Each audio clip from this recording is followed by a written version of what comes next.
O perspicaz sociólogo alemão Ulrich Beck publicou recentemente um livro cujo título é Schöne neue Arbeitswelt, asterisco, Admirável Mundo Novo do Trabalho, abre parênteses, nota do tradutor, fecha parênteses, fim do asterisco. A tese principal deste estudo é que em cerca de 10 anos apenas 1 de cada 2 europeus capacitados a trabalhar estará se vangloriando de um emprego regular em tempo integral, e mesmo essa metade dificilmente desfrutará o grau de segurança a longo prazo oferecido pelos empregos protegidos pelos sindicatos há um quarto de século, abre parênteses, como observou Daniel Cohen, famoso economista da Sorbonne.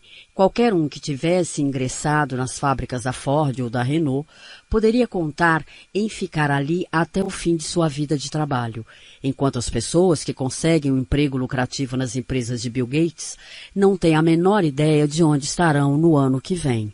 Fecha parênteses.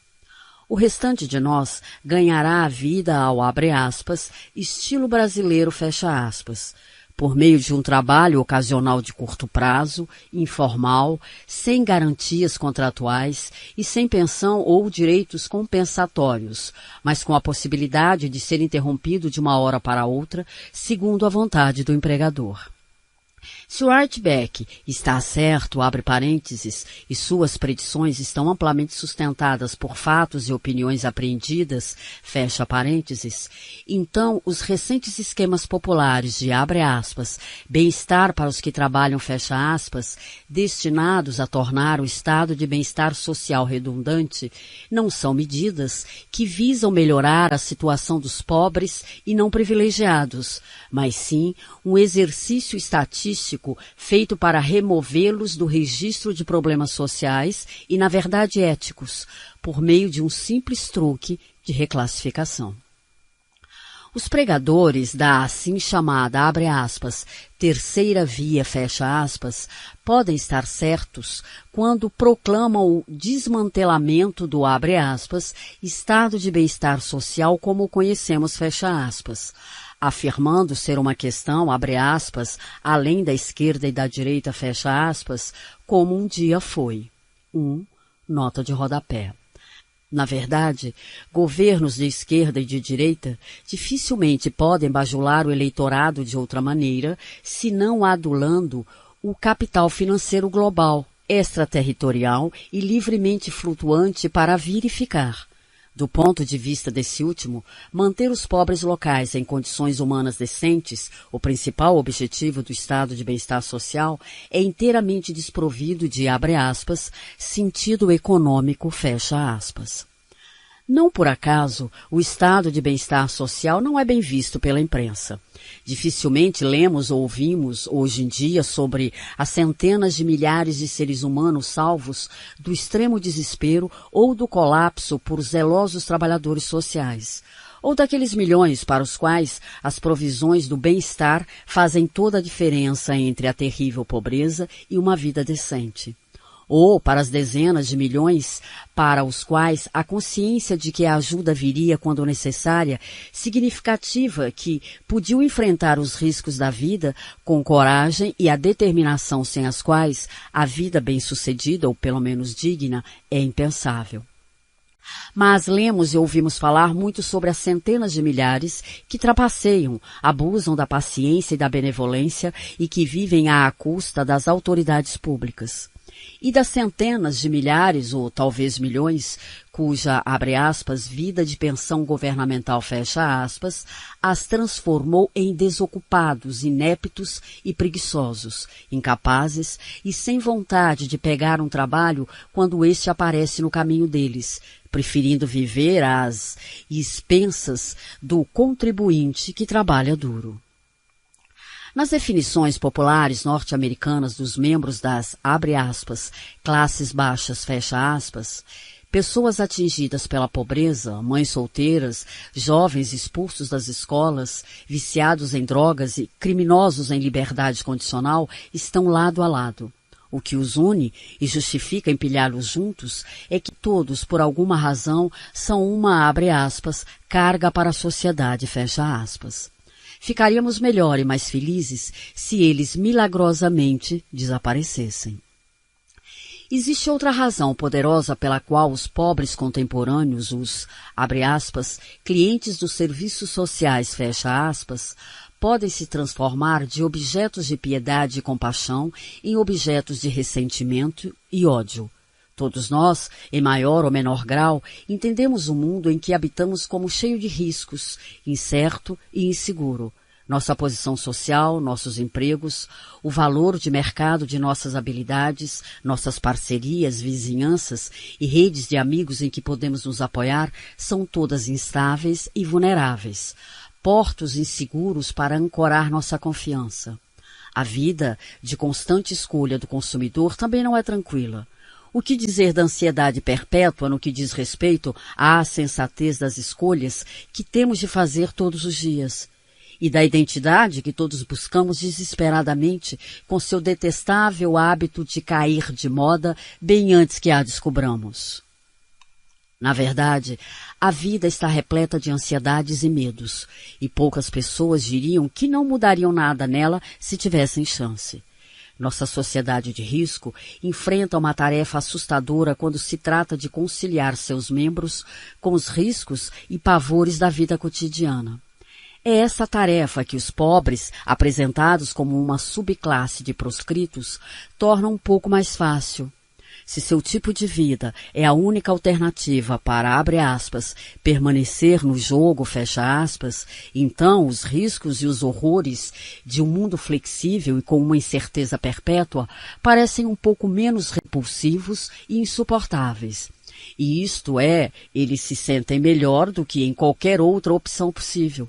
Poderíamos dizer, de maneira um pouco cínica, que nossa paz de espírito, nossa reconciliação com a vida e qualquer felicidade que possamos obter da vida com a qual nos reconciliamos, tudo depende psicologicamente da desgraça e da miséria dos pobres párias. E quanto mais miserável e desgraçado o conjunto dos párias é, menos miseráveis nos sentimos. Ao fazer o conjunto dos pobres ainda pior do que é, o destino do restante de nós parece melhor. Isso é uma notícia ruim para projetos de solidariedade envolvendo os pobres. Aquela solidariedade que vinha fácil e naturalmente nos tempos em que a principal opressão sofrida pela maior parte da população era a rotina demolidora do trabalho diário e das tarefas implacáveis da luta cotidiana pela sobrevivência. Entre a situação difícil dos empregados e o drama dos desempregados, havia uma afinidade próxima e íntima, e o testemunho da situação das pessoas desempregadas não apresentava nenhuma dificuldade para aquelas que estavam trabalhando. Se ambos os grupos eram miseráveis, isso se devia a razões essencialmente similares, e a diferença em seu sofrimento era uma questão de grau, não de tipo. Hoje, ao contrário. A empatia por pessoas que dependem do seguro-desemprego não é fácil para o restante de nós. Eles e nós podemos estar infelizes, mas obviamente por razões diferentes. Nossas misérias têm formas distintas e não se traduzem com facilidade.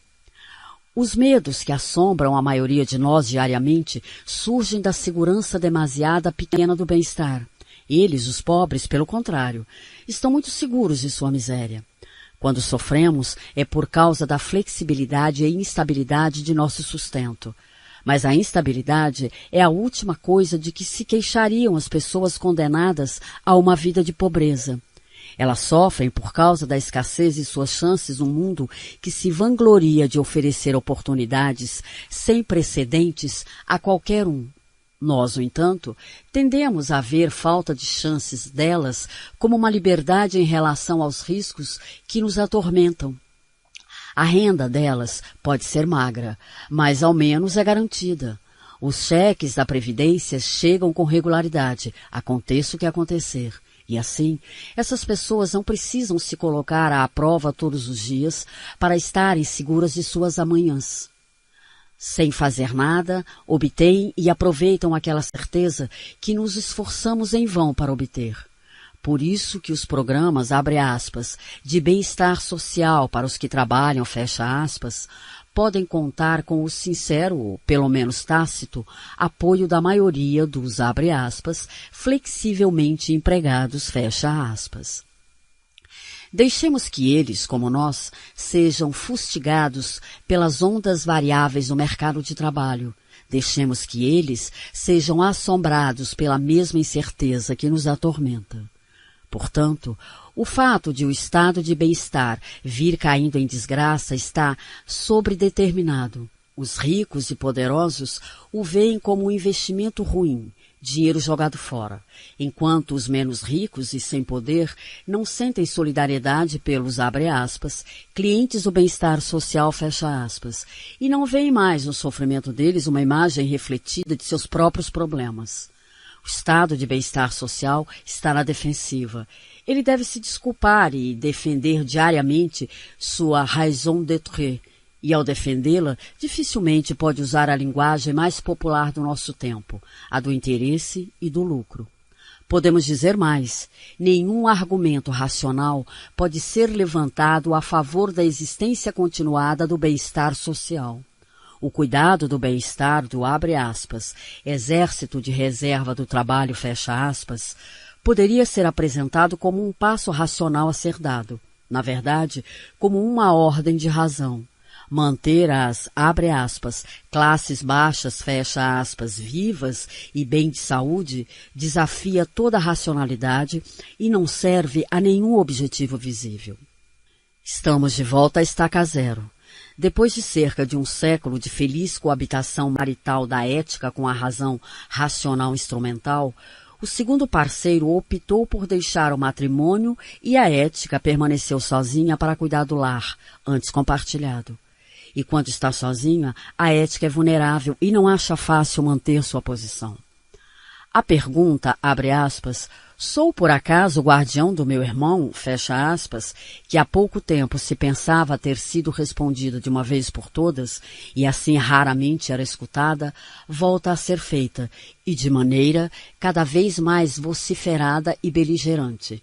E as pessoas que desejam uma resposta afirmativa tentam desesperadamente, mas sem nenhum sucesso, claro, fazê-la soar convincente na fria e comercial linguagem dos interesses. O que elas deveriam fazer, ao invés disso, é reafirmar, de maneira audaz e explícita, a razão ética para o estado do bem-estar social, a única razão necessária para que ele justifique sua presença numa sociedade humana e civilizada.